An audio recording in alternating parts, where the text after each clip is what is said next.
Greetings. Welcome to Black Man's Corner.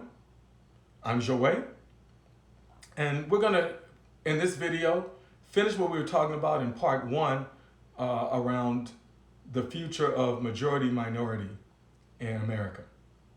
So where were we?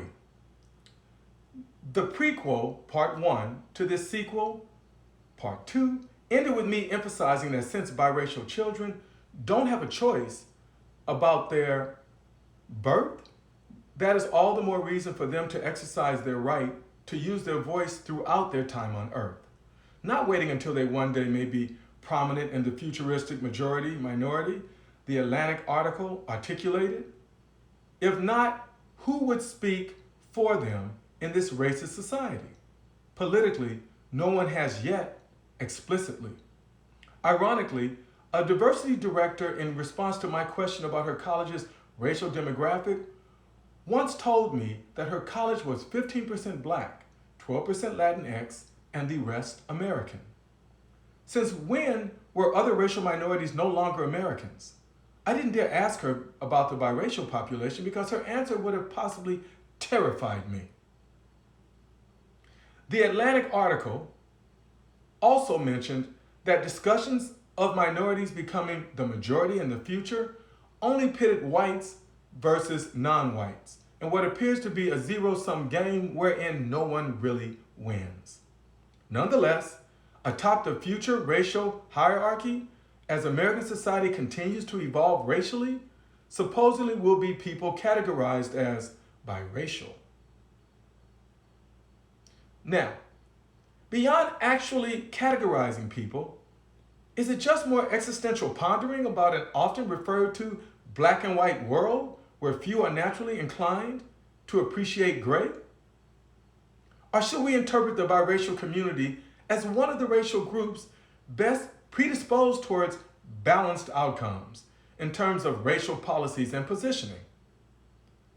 Did someone say Barack Obama?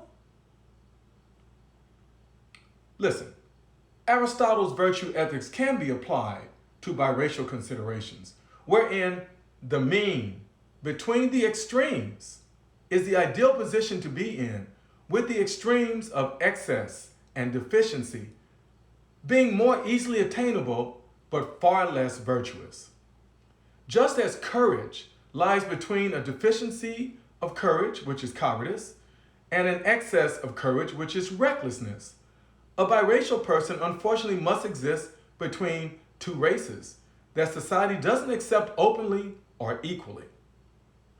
A coward runs away from danger, while a fool sprints recklessly into a hell of bullets, as if having a death wish. The courageous person is considered virtuous because their actions reflect just the right balance, having considered how assertive or passive to be as the best approach. The racial parallel is perhaps seen better in the context of a police stop, a life event that requires more courage than most might think upon first impression. The darker person will enhance the possibility of remaining alive by being closer to cowardly than courageous. Lighter-skinned persons might believe their resemblance to the current racial majority, along with the face of crime in America being much darker than theirs, allows them to demonstrate courage, often recklessly, which leaves them appearing foolhardy or straight up foolish. Ideally, the racially astute biracial person doesn't conform to contemptible cowardice, nor does the introspective biracial person run around or run their mouth recklessly. In America, in most of its communities, one race is usually better situated than another.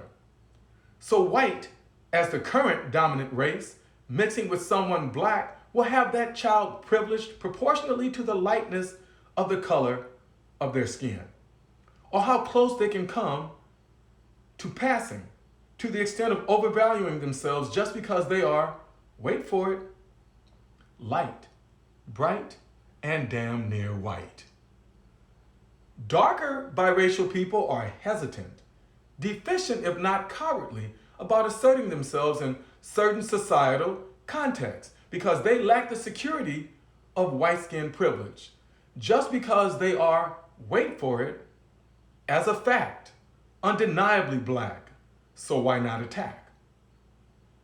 A child created from the mating of any two different races will be seen as above their minority status, above the deficiencies of the underprivileged group's racial reality due to their somewhat societally sanctioned racial superiority, racial upgrade, and also seen as below the excesses of the privileged racial group, in essence restrained by some variation of the one-drop rule, which cautions biracial persons to not lean too far into their racial privilege. After all, you ain't white. This is why Obama's presidency benefited from him being seen as biracial and black. Of course, you did notice he was never seen as white alone. At least his presidency did end the over-the-top take on Bill Clinton being the first black president. Writer Toni Morrison, in response to Clinton's blackness, once said, "People misunderstand that phrase.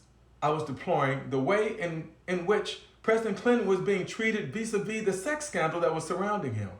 I said he was being treated like a black on the street, already guilty, already a perp. I have no idea what his real instincts are in terms of race." Well, maybe Bill is biracial in passing. His hair always looked a little like mine, but nappier? Biracial children growing up in a predominantly black neighborhood will be ridiculed and bullied for whatever level of whiteness shows in their skin coloring, though I doubt these biracial men were bullied often. But everyone doesn't have it like them. I am not first generation biracial, but was nonetheless bullied in a predominantly black neighborhood for having white eyes. You didn't know that black people with other than dark brown eyes were under suspicion. Well, now you do.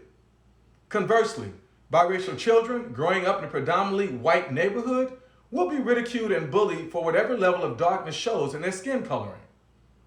In my neighborhood, biracial offspring of black and white parents were redefined as whack, white, black, or blight, black, white, with neither term being complimentary. They were called whack when growing up in a predominantly black neighborhood in terms of how their racial identity would be accepted, or blight as a literal as well as figurative black mark on their race if growing up in a predominantly white environment. And then there is the term wigger, which is representative of whites or light biracial people who would embrace an urban Negro's lifestyle to the extent of wishing they were an urban Negro. The question then becomes, is a wigger a white nigger? Someone more apt to stereotypically act recklessly by trying to be or act black?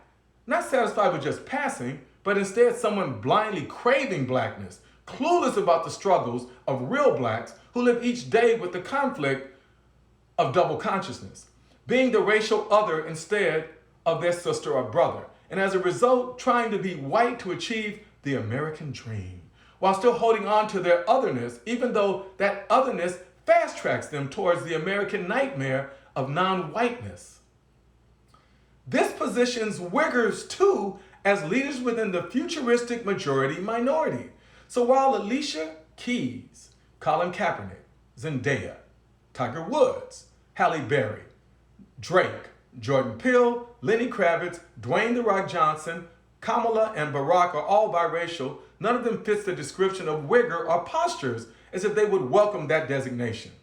Some, though biracial, aren't of a white-black mix, while those who are unfairly labeled whack or blight eventually accept the fact that American society won't allow them to be whom they prefer to be. Eminem, some may argue, is mentally biracial, but is more apt to be seen as a wigger, or perhaps more so, a wankster, white gangster, though why the gangster in wankster has to be black is beyond me. Does this just make him a white black or just whack? Some could paint Colin Kaepernick as excessively biracial by his sweet-ass afro and culture-defining one-knee kneeling protest of racism, when much darker biracial people, as well as many believing themselves to be pure black, didn't risk their careers to address racism or Black Lives Mattering. One size doesn't fit all, though, and sometimes it boils down to defining terms. What is white? Who gets to be white? How excessively white must a biracial person be to access the full benefits from the white part of their heritage? Or how deficiently racially underrepresented people must be to try to avoid an adverse situation in this racist-ass country? I guess that is fodder for a future video. I'll end by saying a biracial person has the easiest route towards becoming culturally ambidextrous. They can embrace their otherness to a strategic extent without losing their ability to still make white folk comfortable. They can also embrace their whiteness to a strategic extent without necessarily making their brown, yellow, red, or black folk uncomfortable too. So the future, to say the least, looks bright, but not necessarily light and damn near white. If you enjoyed the video, please like the video and consider subscribing to my YouTube channel as well. Thanks for the time you spent in Black Man's Corner. As always, power to the people.